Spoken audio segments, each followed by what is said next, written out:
Peshkatarët kundërshtojnë rinovimin e certifikatës së regjistrimit të mjeteve lundruese në çdo 5 vite, ndryshe nga sa ishte më parë. Gjatë një takimi me përfaqësues të Drejtorisë Detare për licencimin, përgjegjësi i kontrollit shtetëror të flamurit, Ermal Tushaj evidentoi disa nga problematikat e konstatuara në mjetet lundruese, ndaj sipas tij, lind domosdoshmëria e rinovimit të certifikatës së regjistrimit çdo 5 vite përmes një procedure në e-Albania, certifikat që deri tani nuk rinovohej. Fikset e skatuara të zjarrit, në 45 anije kemi pas probleme.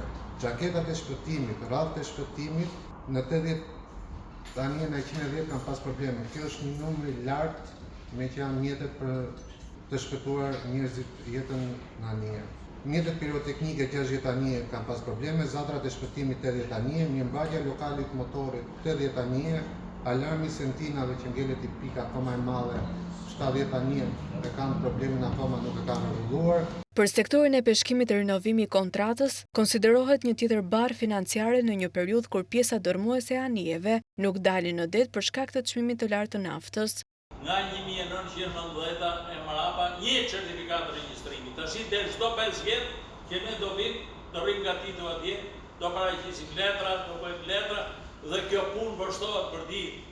Pesha është bërë aq e madhe sa nuk e përballojmë dot.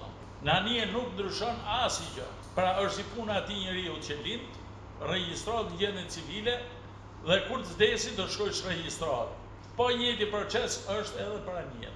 Në këto kushte, kur rinovimi i kontratës së regjistrimit u prit me kundërshti, drejtori i flamurit dhe sigurisë Muharrem Trupja ju kërkoi peshkatarëve që kërkesat e tyre t'i parashtrojnë në rrugë elektronike.